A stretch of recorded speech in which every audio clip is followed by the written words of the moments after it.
بسم اللہ الرحمن الرحیم الحمد للہ والصلاة والسلام علی اہلہا۔ ناظرین محترم، کلمات قصار نمبر 43 پہ نہج البلاغہ میں سے گفتگو کریں گے۔ استاد محترم، اس فرمان گرامی میں امیر المومنین نے خباب بن ارت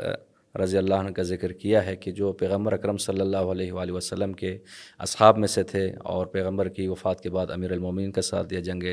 نہروان اور صفین میں امیر المومنین کے ساتھیوں میں سے تھے، اور کوفہ میں آپ کی وفات ہوئی۔ تو امیر المومنین نے ان کی وفات کے بعد جو ہے ان کا جنازہ بھی پڑھایا، اور جنازے کے بعد روایت میں ہے کہ ان کی قبر پہ کھڑے ہو کے یہ کلمات کہے، فرمایا یرحم اللہ خباب بن ارت فلقد اسلم راغبا، کہ خدا رحمت کرے خباب بن ارت پر کہ انہوں نے اپنی رضامندی سے اسلام قبول کیا۔ وہاجر طائع، اور ہجرت کی بخوشی، اپنی خوشی سے اس نے ہجرت کی۔ وقنع بالکفاف، اور ضرورت پر پہ وہ قانع رہا۔ ورضی عن اللہ، اور اللہ پہ راضی رہا۔ وعاش مجاہدہ، اور مجاہدانہ زندگی بسر کی۔ تو عام طور پر ایک تصور یہ ہے کہ شیعہ حضرات سوائے چند اصحاب کے، جس طرح سلمان فارسی ہیں، مقداد ہیں، ابو ذر ہیں، ان کے علاوہ باقی اصحاب کو نہیں مانتے، لیکن ہم روایت میں دیکھتے ہیں اور اصحاب کا بھی امیر المومنین نے، ائمہ طاہرین نے، جس طرح جابر بن عبداللہ انصاری ہے یا خباب بن ارت ہیں، ان کی تعریف کی ہے، توصیف کی ہے، ان کے بھی عاقبت بخیر ہوئی ہے۔ تو یعنی اس کا مطلب ہے مکتب تشیع اصحاب رسول کا مخالف نہیں ہے، یعنی چند افراد کے مخالف ہے۔ بسم اللہ الرحمن الرحیم۔ دیکھیے، اس پر پہلے بھی ہماری بات ہو چکی، ہمیں بنیادی طور پہ ایک اصولی مسئلہ سمجھ آ جانا چاہیے تاکہ ہمیں یعنی شخصیات کی بحث سے ہم نکل جائیں اس چیز کے لیے۔ پھر آگے رتبہ و مقام جو ہے، جو فرمانبرداری کے راستے پہ چلتے ہیں ان کو رتبہ و مقام آگے پھر ان کی جیسے جیسے فرمایا کہ سلمان فارسی ایمان کے 10 درجات ہیں، سلمان فارسی ایمان کے 10ویں درجے پہ فائز ہے، کوئی 9ویں درجے پہ فائز ہے، کوئی 8ویں درجے پہ، والا حاصل قیاس وہ پھر، اور اسی جس قسم کا ایمان ہے اور جس قسم کا انسان نفس کی خواہشات کی مخالفت کرتا ہے، یعنی جیسی صلاحیت تقوی انسان کے پاس، اسی قسم کا اس کو سامنے نتیجہ آئے گا اس چیز کے لیے۔ اصولی مسئلہ جو ہے وہ یہ ہے کہ ایک انسان جو بقائم ہوش و حواس، اس نے اپنی عقل سے کام لیا، غور و فکر کیا، اس نے اسلام کے نظریے کو تسلیم کیا، اس کے بعد اپنے اندر صلاحیت تقوی پیدا کی، خلوص نیت کی توفیق حاصل ہوئی اسے، اور اس نے عملی زندگی کو اسے بجا لایا استقلال کے ساتھ، کیونکہ یہ نفس کی خواہشات کی مخالفت کرنا ایک بہت بڑا امتحان ہے، یعنی یہی اصل بنیادی جوہری نقطہ ہے کہ جو انسان کو دیگر مخلوقات سے جدا کرتا ہے اس چیز کے لیے، اور وہ اس راستے پر استقلال سے سفر کرتا رہا، اور اسی راستے پر اسے موت آ گئی۔ اس نے اپنے زمانے کے امام کو پہچانا بھی اور اس کی فرمانبرداری کی۔ وہ انسان جو ہے ہم اس کو صحابی مانتے ہیں، اس کا احترام بھی کرتے ہیں، وہ ہمارے لیے سر آنکھوں پہ ہیں۔ اللہ کے حبیب کی زیارت سے مشرف ہونا ایک بہت بڑا شرف ہے، لیکن صرف یہ کہنا، جیسے مختلف برادران کی مختلف آرائیں اس مسئلے پہ کہ رسول اسلام کو ایک مرتبہ دیکھ لیا تو اب وہ صحابی ہو گیا، اب اس کے بعد دنیا کی کوئی طاقت جو ہے، یعنی الاصحاب والنجوم، سب کے سب یعنی آسمان کے ستاروں کی مانند ہے، وہ اعلیٰ حاصل قیاس اس قسم کی، یا جیسے یہ بعض لوگوں کے بارے میں کہا جاتا ہے یہ عشرہ مبشرہ ہے، یہ لوگ جو ہیں یہ سب ان کے بارے میں اللہ تعالیٰ کے وہ جو قانون قدرت ہے جو اللہ کے قرآن کریم میں بیان کیا گیا وہ سب کے لیے ہے، کوئی اس سے ماورا نہیں بالکل بھی ہو سکتا۔ جو انسان جو ہے یعنی زندگی کے آخری سانس تک حالت ایمان پہ دنیا سے جائے، وہ ہمارے نزدیک قابل احترام بھی ہے، اور جیسے اس برادر بزرگوار کا یہ صحابی امیر المومنین بھی تھے، صحابی رسول اسلام بھی تھے، امیر المومنین ان کی تعریف بھی کی، اسی طرح سے مالک اشتر کی تعریف کی، اسی طرح لیکن سے سوال یہ پیدا ہوتا ہے کہ اب خباب بن ارت رحمۃ اللہ علیہ یہ ان اصحاب میں سے تو نہیں تھے کہ جنہوں نے ثقیفہ کے موقع پہ امیر المومنین کا ساتھ دیا، یعنی جو روایت میں ہے ارتد الناس بعد النبی الا اربع یا الا خمسہ کی جو روایات ہیں، تو وہاں پر ان ارتداد سے مراد دین سے خارج نہیں ہونا تھا، جی بالکل دین سے خارج نہیں ہونا تھا، لیکن ایک انہوں نے اس وقت اہم موضوع کو یعنی چھوڑ دیا اس ہے۔ موضوع کے ساتھ جس طرح سے امیر المومنین کا ساتھ دینا چاہیے تھا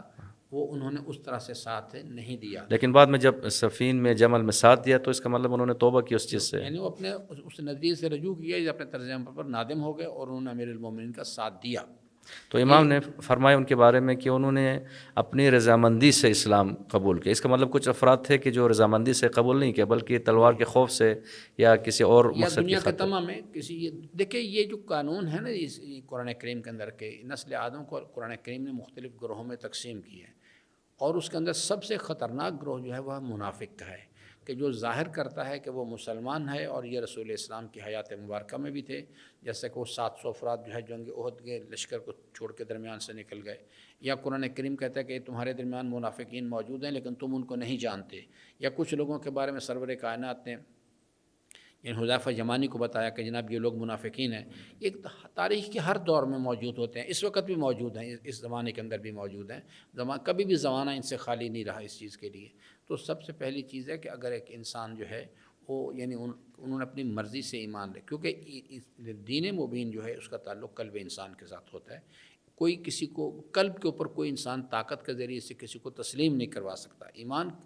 اس کا آغاز قلب انسان سے، تصدیق بالقلب سے کام کا آغاز ہوتا ہے، پھر اقرار باللسان ہے۔ جیسے مومن آل فرعون نے، انہوں نے تو ساری زندگی زبان سے اعلان نہیں کیا، لیکن قرآن کریم ان کے ایمان کی تعریف کرتا ہے۔ تو اس لیے جو چیز بنیادی مسئلہ جو وہی ہے کہ ایک انسان جو ہے وہ ایمان لائے، اور جو آدمی جو ہے اگر اس نے آؤٹ رائٹ انکار کیا، نظریے کو ہی تسلیم نہیں کیا اور عملی زندگی میں نفس کی خواہشات کی پیروی کی اور اسی راستے پر اسے موت آ گئی، اور اس کا شمار کافرین میں ہے۔ جو انسان ظاہری طور پر اعلان کرتا ہے کہ یعنی اس نے ایمان لایا ہے، قلبی طور پہ یقین نہیں، مگر عمل کی منزل میں جا کے پتہ لگتا ہے کہ نؤمن ببعض ونکفر ببعض، وہ آدمی اس کا طرز عمل یہ ہے کہ وہ نفس کی خواہشات کی پیروی کرتا ہے۔ فرامین اسلام میں سے جو چیز اسے پسند آتی ہے، اس کے دنیا کے مفادات کی تائید کرتی ہے، اسے لے لیتا ہے، اور جو چیز اس کو گراں گزرتی ہے یعنی اس کے دنیا کے مفادات کی تائید نہیں کرتی، اسے چھوڑ دیتا ہے۔ تو وہ لوگ جو ہیں منافقین ہیں، اور ان کا بے شک وہ ظاہری طور پر انہوں نے رسول اسلام کی زیارت کی ہو، لیکن ان کا کوئی حقیقت حال سے، کامیاب ہونے والوں سے کوئی تعلق نہیں ہے۔ تو امام نے فرمایا کہ اگرچہ ان کی وفات ہوئی تھی 73 سال کی عمر میں، فرمایا کہ وہ عاشا مجاہدہ، ایک مجاہدانہ زندگی بسر کی، یعنی اس کا مطلب ہے ایک مومن کو، مسلمان کو آخر عمر تک مجاہد رہنا چاہیے۔ حضرت کو خود پہ جہاد بڑا روشن ہے اس مسئلے پہ، کہ یعنی فرمایا اس کے اندر کہ یہ ایک جہاد فی سبیل اللہ، ایک ایسا جنت کا دروازہ جو اللہ نے اپنے خاص اولیاء کے لیے کھولا ہے اس چیز کو۔ اور جو بھی قوم جو ہے ومن ترکہ رغبۃ عنہ، جو بھی کوئی فرد ہو یا کوئی قوم ہو جو اس کو جان بوجھ کے ارادتاً یعنی ترک کر دے گا، جہاد فی سبیل اللہ نہیں کرے گا، جو سورہ مبارکہ صف کے اندر ہے، تجاہدون فی سبیل اللہ باموالکم وانفسکم، دونوں جہاد کرنا، مالوں کا جہاد بھی کرنا ہوتا ہے اور اپنی جانوں بھی اللہ کے راستے میں قربان کرنی ہوتی ہے۔ فرماتے ہیں البسہ اللہ ثوب الذل، قرآن میں حضرت فرماتے ہیں اللہ تبارک و تعالیٰ ان کو، اس قوم کو ذلت کا لباس پہناتا ہے۔ اس وقت مسلمان قوم ہے سوائے استثنائی صورتوں کے جو رہبر معظم کے نقش قدم پہ بھی ان کے ساتھ چل رہے ہیں، باقی پوری کی پوری امت مسلمان ان آیات مبارکہ کی حضرت کے فرامین کے عملی مستقبل البسہ اللہ ثوب الذل، اللہ تعالیٰ اس قوم کو ذلت کا لباس پہناتا ہے۔ وشملت البلائے، بلائیں چاروں طرف سے آ کر اس قوم کو گھیر لیں گی، اس وقت ہماری کیفیت ہے۔ یعنی اس وقت غزہ اور لبنان میں ہم دیکھ رہے ہیں کہ بظاہر وہ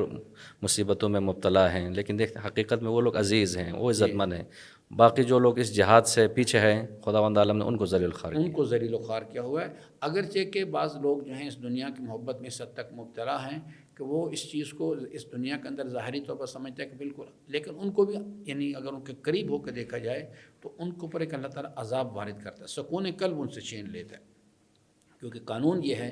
الا بذکر اللہ تطمئن، سکون قلب کا خزانہ صرف ایک جگہ ملتا ہے، وہ اللہ تعالیٰ کے حکم کی فرمانبرداری کے راستے میں ملتا ہے۔ تو ناظرین محترم، امیر المومنین نے خباب بن ارد رحمۃ اللہ علیہ کی قبر پہ کھڑے ہو کے فرمایا کہ وہ عظیم انسان تھے جنہوں نے اپنی رغبت سے اسلام قبول کیا، خوشی سے مہاجرت کی ہجرت کیا اور اللہ کی تقسیم پہ راضی رہا اور مجاہدانہ زندگی بسر کی۔ خداوند عالم ہم سب کو بھی ان صفات کو اپنے اندر اپنانے کی توفیق عطا فرمائے۔